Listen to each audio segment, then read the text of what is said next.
Hello and welcome back to this damn fully dualistic crusade. In this video, I'm going to be talking about the recent news and really news leak that happened with the planned upcoming 2025 releases from Warner Home Video and also, of course, the Warner Studio label. This is mostly titles that have been suggested by various Warner press releases, but most of all, the survey they sent to those of us who fill out Warner surveys asking about potential consumer interest in certain titles on 4K UHD, and among them was listed the James Bond films, in particular the original series films focusing around the Sean Connery era, as most of the modern home video releases like to focus around the different actors' tenures.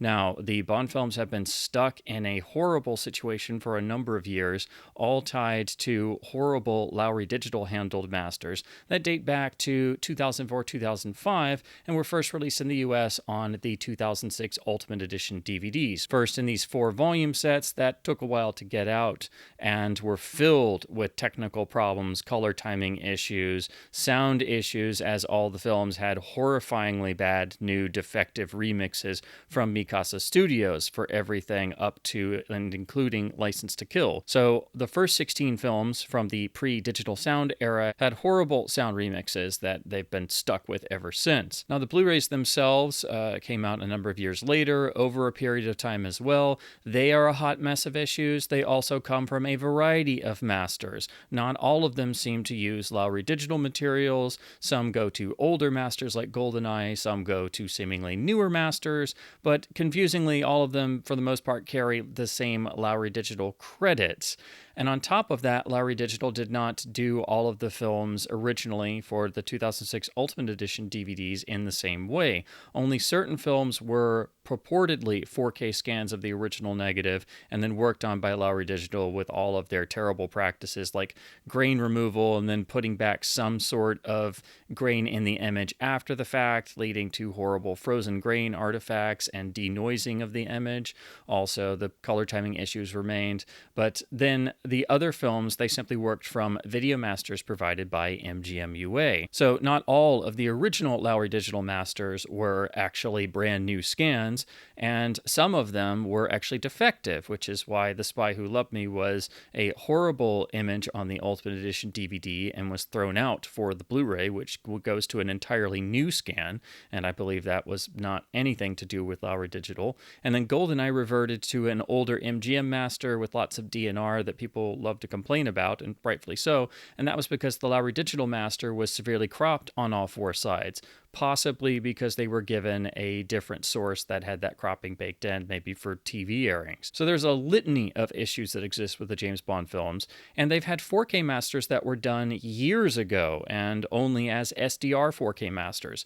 We first started seeing mentions and then 4K DCP theatrical screenings of select James Bond films in these 4K masters in at least 2014-2015. So these were ostensibly done years and years ago, and some of this may be what's on the Blu-rays in some form for the films that got a later release, and thus they're the ones that look the best. But even those have problems on the Blu-rays, ranging from color timing issues to severe contrast issues, and still having woeful sound presentations, both with horrendous remixes and overprocessed and frankly defective, poor-sounding original audio tracks that are only found on the North American releases as secondary audio tracks. However, on the streaming side of things, the 4K masters in SDR of the James Bond films have been available sporadically in the compressed form they are available on streaming as.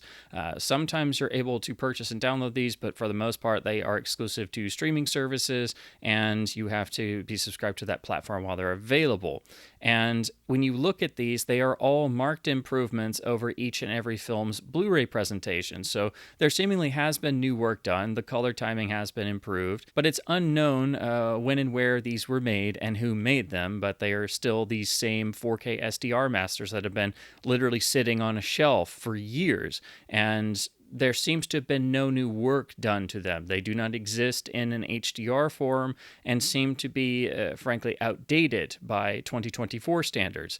So to release the original series on 4K UHD, you'd have to redo it from scratch and do it with HDR in mind and do a proper HDR grading in Dolby Vision, because Bond deserves the royal treatment on video that the series has never actually gotten. And while doing so, the films need to be restored and fully researched and all elements gotten together, and thus they need a complete overhaul in both picture and sound. Sound is crucial because the releases of the James Bond films in terms of their sound mixes are woefully bad compared to how they are supposed to sound.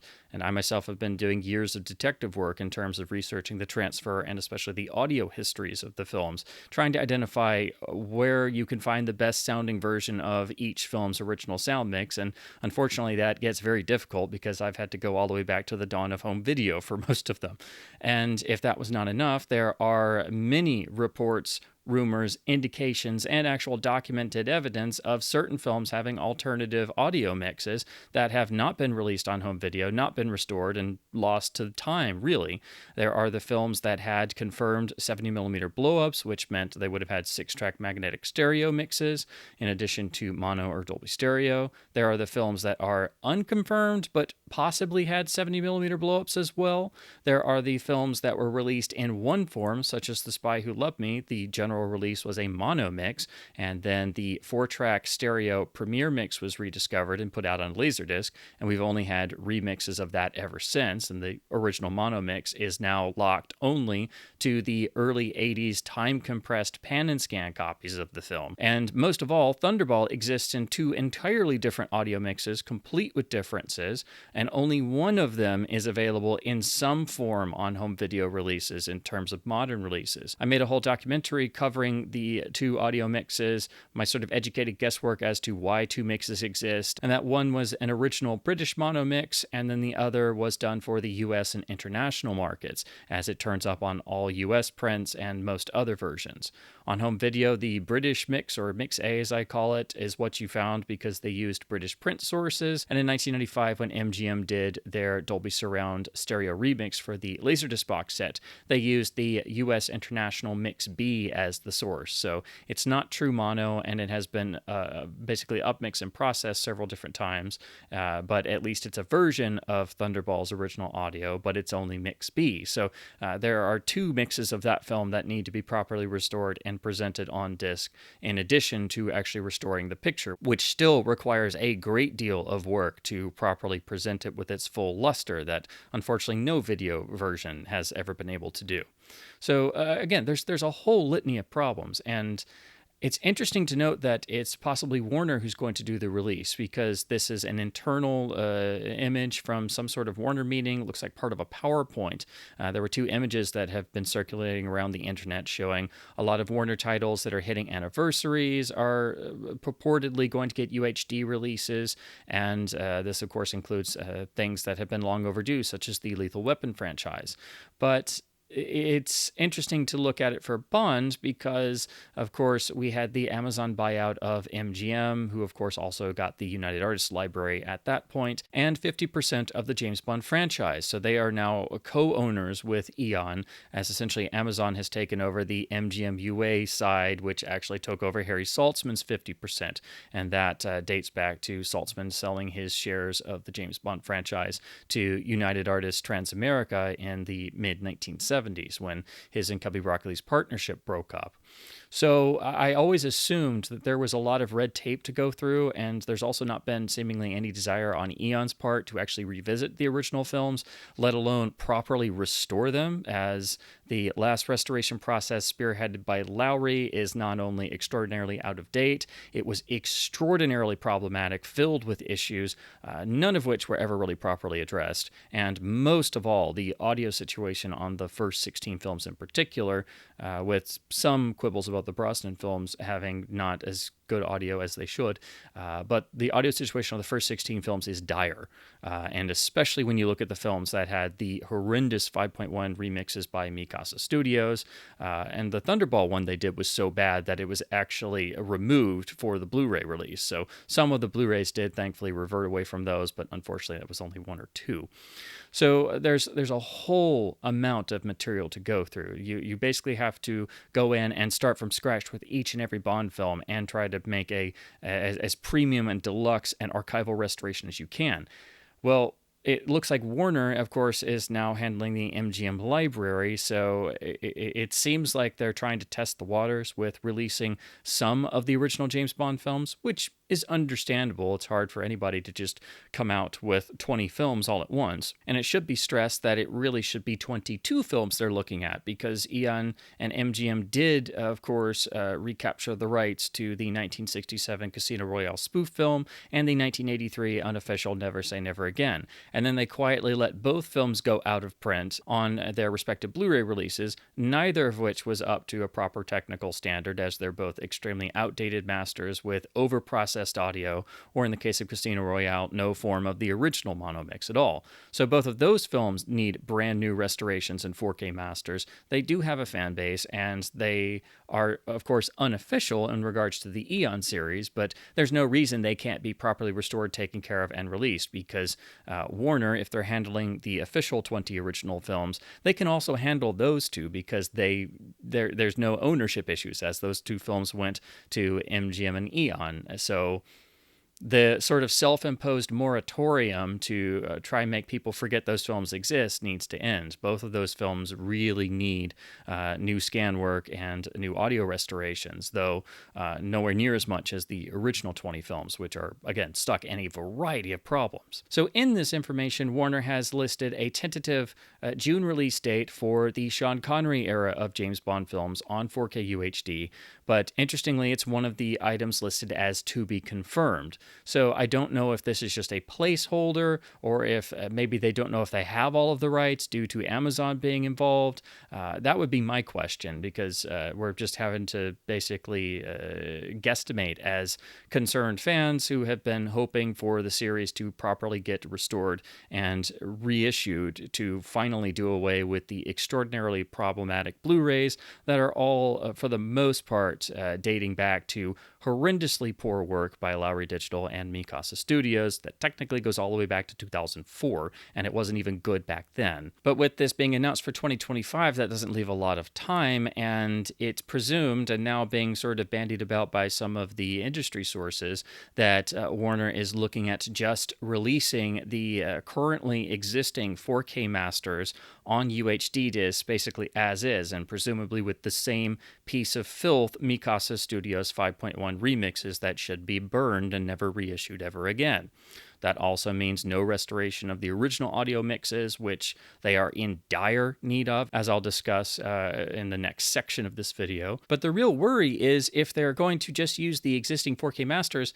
As far as any of us know, they only exist in SDR, and they were done years ago, so they are already outdated for 2024. And any videophile or industry person will tell you, trying to impose HDR in terms of an HDR grade onto a pre-existing SDR master is not only extraordinarily time-consuming, but really sort of beating a dead horse, because you're really supposed to do the HDR grading as you make a new master. It's really not a good idea to try and force it onto something that's pre-existing, especially something that's been in existence for a number of years. We have seen this happen on some MGM 4K masters, such as the 4K master of RoboCop, and while that is on a lovely Arrow release, which is the type of special edition that each Bond film deserves, and I would hope that Warner would just let a boutique label come in, because somebody like Arrow would actually do the archival research that most studios are not willing to do, let alone take care of the extra side of things and actually do great disc on codes and have Dolby Vision, which unfortunately Warner seems to hate, as they stick with HDR10 only and crappy on codes and processed audio on their studio releases. If they were to use the 4K SDR masters that are already in existence, that would already be, of course, a compromise. Yes, it would be great to finally get these on disc and have something better than the terrible Lowry masters and Ultimate Edition DVDs and Blu-rays, so they can finally be retired to the junk pile they belonged in the first place. It's also going to mean that it's a release that's not up to standard,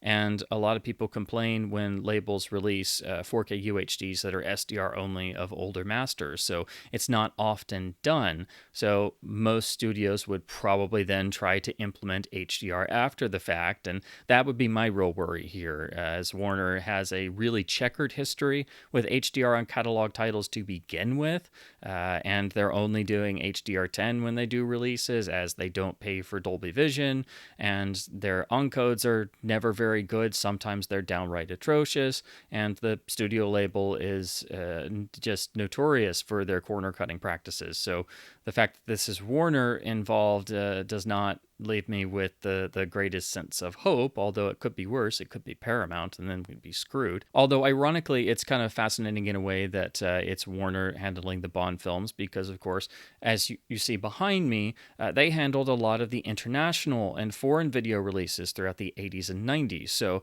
for us here in the US, it's kind of weird thinking of James Bond films being released on a format by Warner Home Video, but in, say, the UK or Australia or other countries, a Warner James Bond release, it kind of harkens back to the old days. So this is the Japanese evergreen Warner Home Video release of Goldfinger on Laserdisc, and this is even the Australian PAL VHS of Diamonds Are Forever from Warner Home Video. So it's interesting that it's kind of full circle in a way. The only way it would become completely full circle is if somehow the films were being released by Fox, tying it back to the original CBS Fox Home Video releases.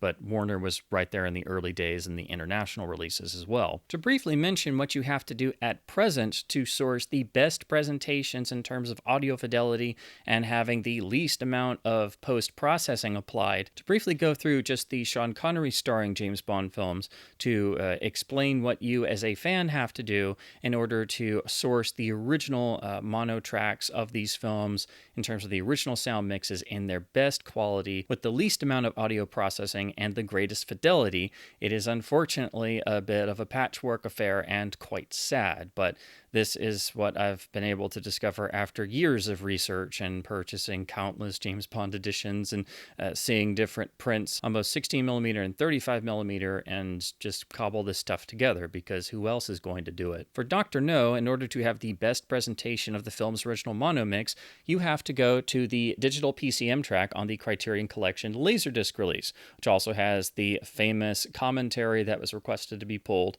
and also has an isolated music and effects track, making this the only way to hear Monty Norman's original Dr. No score, which has never been officially released. But the digital PCM mono track of Dr. No on this Criterion release is the best and greatest fidelity version of the original mono mix, except for the end credits featuring Criterion's attempt to fix the famous blown out note in the end credits. So you have to use the Criterion track for the entirety of the film except for the end credits, which you have to switch over to the slightly later MGM reissue first put in the Connery Collection Volume 1 box set. Uses the same print source, so it's almost exactly the same. In fact, I think it is pretty much the same transfer, just in CLV and a bit brighter.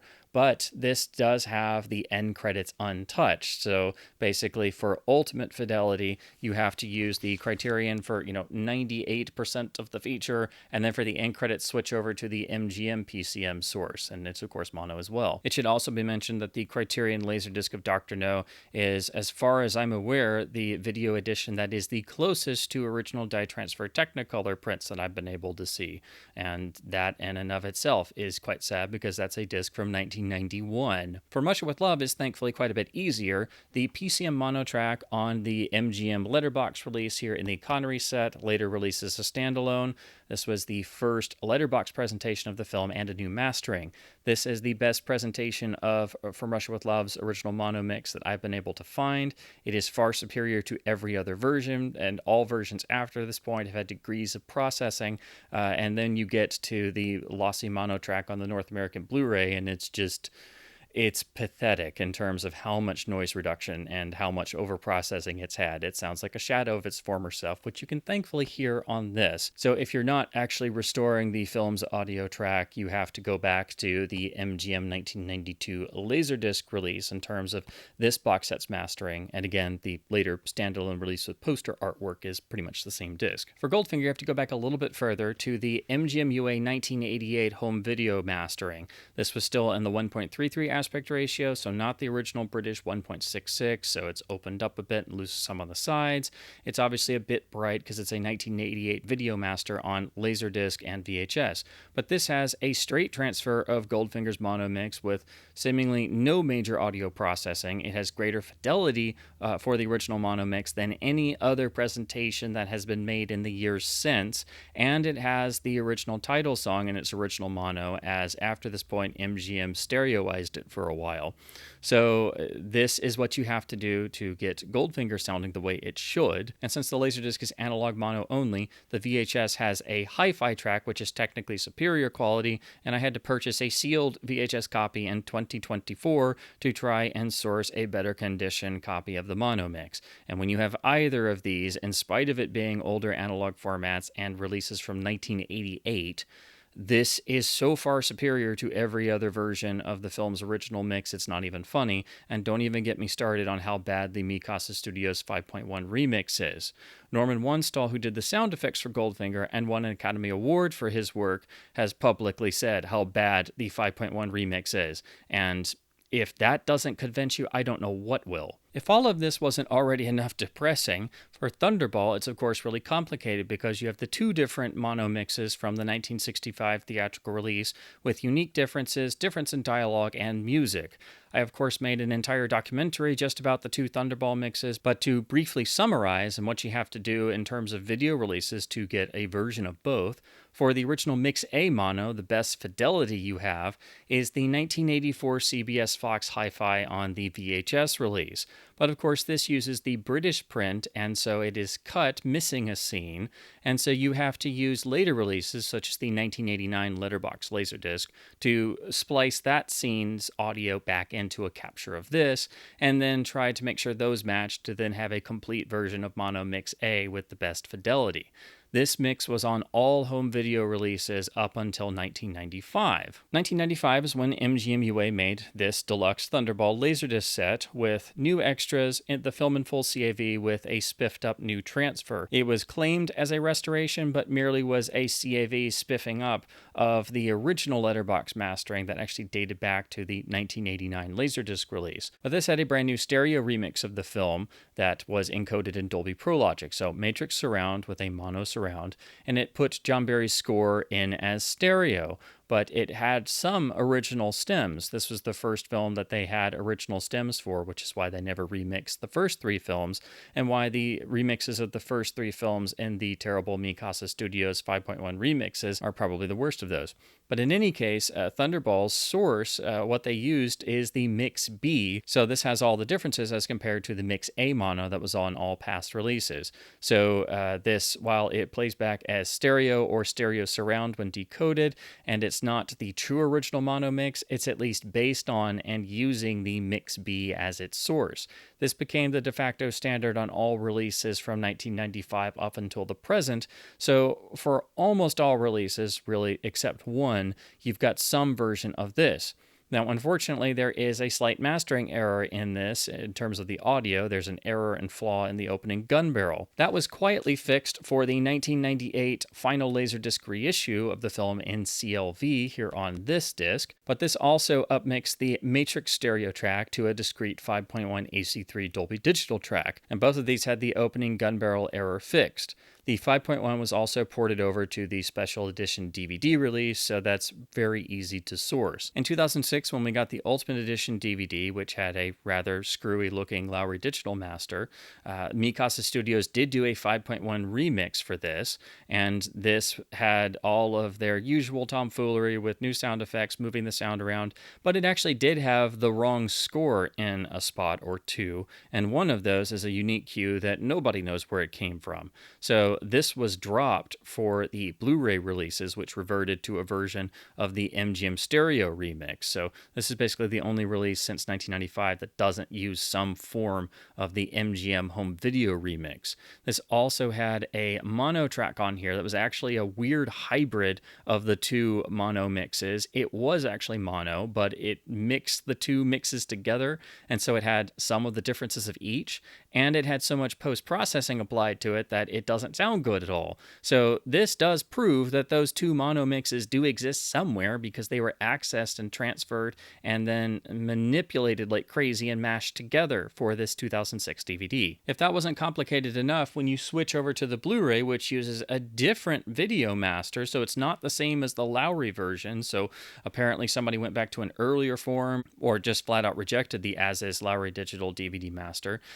This has a 5.1 lossless HDMA track that's actually another version of the MGM 1995 stereo remix, but it's a new mastering, so it sounds a little bit different, and somebody obviously didn't know about the gun barrel error because it's back and on the Blu-ray release. There's also a secondary mono track, and unfortunately it's not one of the original mono mixes, but it's merely a fold down of the same 5.1 track, so it's got the same slightly tweaked sound and the same gun barrel error at the start, except it's now folded down into mono. You Only Live Twice is actually pretty straightforward when you look at it, because the best audio source in terms of overall fidelity for the original mono mix is actually the special edition DVD of all things, and this is a lossy Dolby Digital mono track.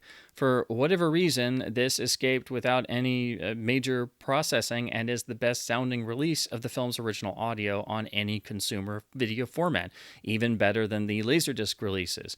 Now, You Only Live Twice is also rumored to have perhaps gotten a 70mm blow-up, perhaps only in Japan, but I've never been able to fully confirm that. But this is one of the films, just like Thunderball has some rumors as well, that it might have had a blow-up version, which obviously would have had a much more substantial 6-track magnetic stereo mix. And sticking to just the Connery films, the next would of course be Diamonds Are Forever, which sounds best on the original MGM UA letterbox Laserdisc release I have here. This has the original mono mix as digital PCM, so it's lossless. It is the best sounding version of the film on any consumer release format and far superior to every other version. And just for completion's sake, since we're talking about the James Bond film starring Sean Connery, you have to also look at Never Say Never Again, because it is owned by Eon and MGM technically, because they got the rights to it. So it's of course stuck as this old out-of-print MGM Blu-ray from an outdated master with not very good color, not very good detail, and while the film is never going to be a showstopper in terms of its visual design, original prints did look at least quite a bit more vibrant than the way it's looked on home video all these years.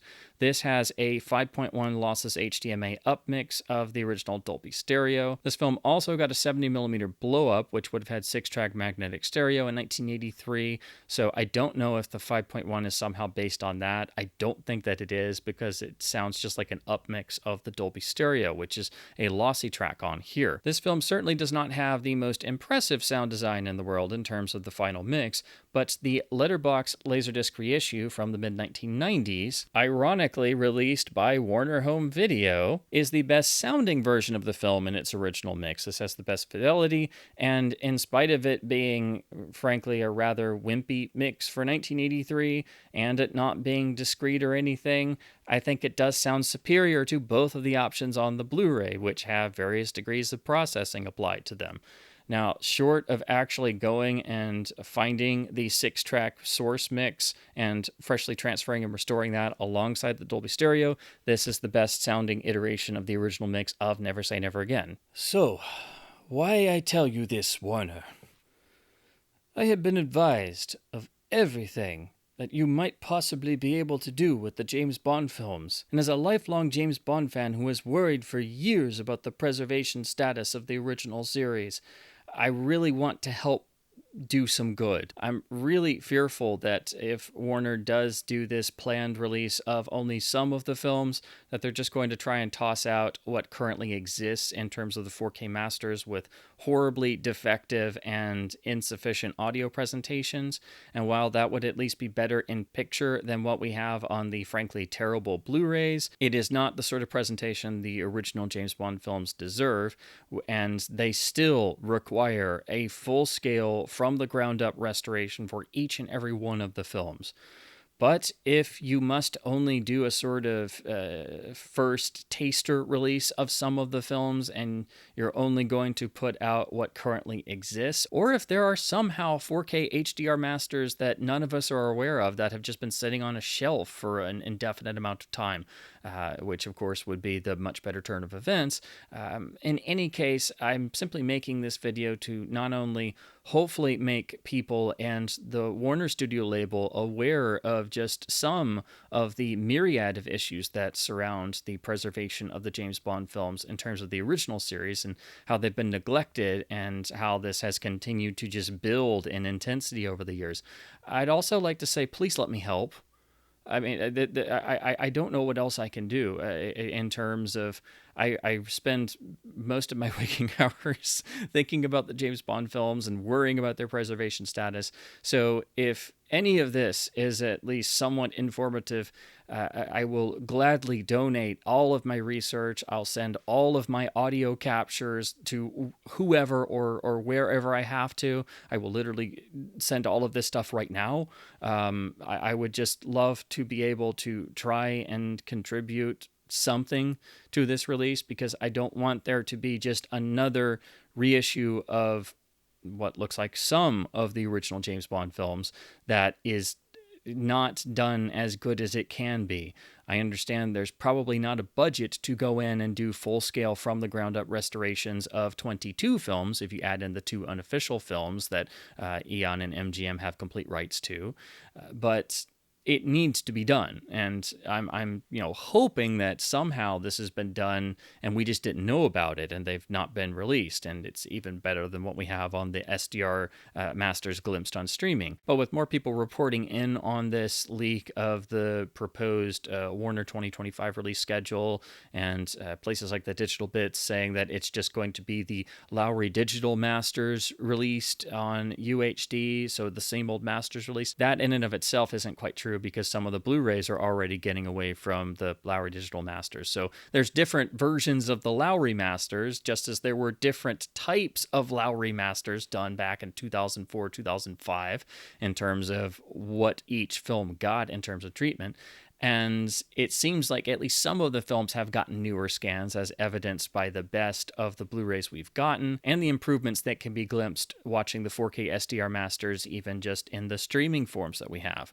All of them have better picture, all of them have better color timing, and so there definitely was new work done at some point, whether it was when Fox had control of the films, or whether it was MGM, or whoever it was. There's been other people, thank goodness, since Lowry got their hands on the films. But in any case, I just wanted to put something together because this is the sort of news I've been waiting for. As far as I'm concerned, this is like a sort of red alert for all James Bond fans, because this is the first sort of inkling we've had that there's going to be any sort of movement on any of the original films, which again have a really not good preservation status. They don't have a proper video release in picture or sound up to this point. And in order to get more archivally minded releases with the best audio fidelity or color timing more approximating what you would see on an original release version, you have to go back to dead media formats. When I rewatch the series every year, I'm usually watching my letterbox Laserdisc releases. And not all of those are perfect, but at least for the most part, they're a more hands-off iteration. And I know I'm focusing mostly on the issues surrounding the first 16 films, but the 4 Pierce Brosnan era films have a variety of issues. They are thankfully less, but they also need brand new work, and they need complete audio restorations, and they need their 5.1 digital sound mixes not messed with, as at least 3 of those have, I think, some of the best 5.1 mixes of that era of sound design. And while they still sound great on the Blu-ray releases, some of them don't sound as good as they could and as they did on past media releases. So there essentially needs to be a lot of research done, a lot of getting elements together. And again, if there isn't some mystical brand new 4K restoration in HDR for the films that's been done and just kept on a shelf that we don't know about, each film really needs to be redone from the ground up because each one requires just a massive amount of work to be able to be done right. And with even the most obscure genre films being able to get that treatment nowadays, whether it's from a boutique label or some studio labels, if they're putting in the effort on a title, if anything could justify that, I would think that the most popular and most famous film franchise in the history of the cinematic medium would at least, make somebody in a boardroom say, yeah, we can spring for that. So again, if anyone at Warner happens to see this video, I know I have my issues with the studio label and their cutting corners on a technical level and their disc releases and mastering and things, but this goes beyond that. I hope I've just been able to get anyone to look more closely at the preservation status of the original 20 films plus the 2 unofficial films. And again, if I can help in any way, please let me help. I just want to try and at least improve the preservation status of any of the original films. Again, I will gladly donate all of my research. I will send all of my audio captures. I don't care what I have to do. I'll drive across the country and live in a closet in the mastering studio if I have to. The James Bond films are why I do what I do. The James Bond films are why I try to make films. The James Bond films are why I got into learning about film preservation and video releases and trying to fix long-standing issues and learning about long-standing issues that have a history of existing and only compound when proper archival research isn't done and things are just sort of rubber stamped and passed along and they just build and get worse. So for me, this is the greatest issue in terms of film preservation that needs to be addressed. If the most iconic film series in the history of motion pictures can't get proper archival preservation, what will?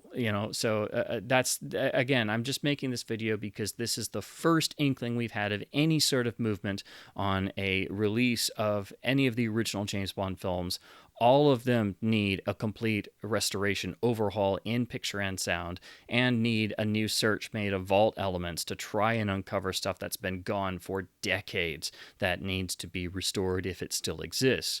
So again, I hope I've been able to at least give some more information and shed some more light on this particular topic, which is just kind of being bandied about as, oh, Warner's going to maybe release the Sean Connery James Bond films, and I guess it'll be the masters we already have on Blu-ray. Well, that's a gigantic red flag right there, because if that is indeed the case, well, it's obviously not, because it'll be the 4K masters that are SDR only and on streaming. But even if it was that, those masters are outdated and they're already old masters that aren't up to a 2024 standard. So if that's what's being used, and I presume it is, they're going to have issues because obviously somebody at Warner will then try to retrofit them and make them into a 2024 approved iteration, which likely means implementing an HDR grade. And those masters were not done in HDR. They were done in SDR. And again, you can't really work backwards. So obviously that won't turn out well. And then if the eventual releases are done that way, they're obviously not going to have any work done on the audio, and those awful Mikasa Studios remixes that should have never been released in the first place will continue to be stuck on the films, and we might see issues that are common to a lot of the Warner Studio label releases, such as bad disc on codes, iffy HDR on catalog titles. It'll be HDR10 only without Dolby Vision, and not a lot of attention paid to the legacy extras, if any are ported at all, and other issues that have unfortunately plagued Warner Studio releases. So I'm just very trepidatious, to say the least, and I felt like I had to at least put something together to discuss this news, because I've been waiting for any sort of inkling that there's any movement on the original James Bond films. And I also wanted to put something together to hopefully let other James Bond fans who may not be aware of the multitudes of preservation issues that exist with the original films, at least to sort of clue in more of the general James Bond fan base who may think the Blu-rays are perfectly fine. Well, unfortunately, they are far from that in both picture and sound, and each film has its own issues. So they're not all the same. Some have more problems than others, and some you have to do a lot more work to try and source better elements. And all of this can be fixed and addressed if the powers that be actually will put in the effort and the elbow grease and actually try to do things right.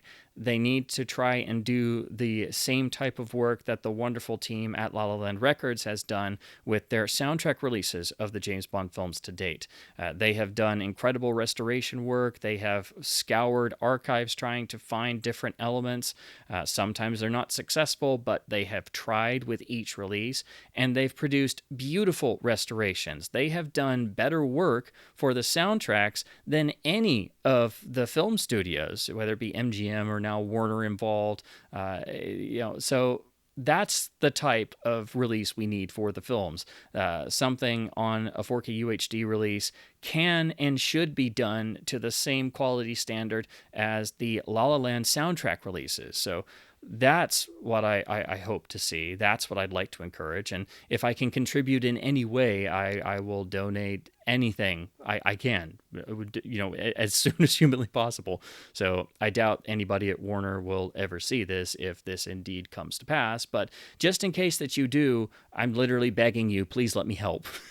So, in any case, I just wanted to put something together to talk about this news because it's the first inkling we've had of anything on a new release of the original James Bond films. And again, it seems to only be for the Sean Connery films, which presumably would be Dr. No, From Russia with Love, Goldfinger, Thunderball, You Only Live Twice, and Diamonds Are Forever. I know some outlets are saying it's just the first 5 films through You Only Live Twice, but one would presume Diamonds would be tossed in there, and so it would be like the Connery box sets from the MGM VHS days, or, of course, the actor box sets we've seen repackages of on DVD and Blu-ray.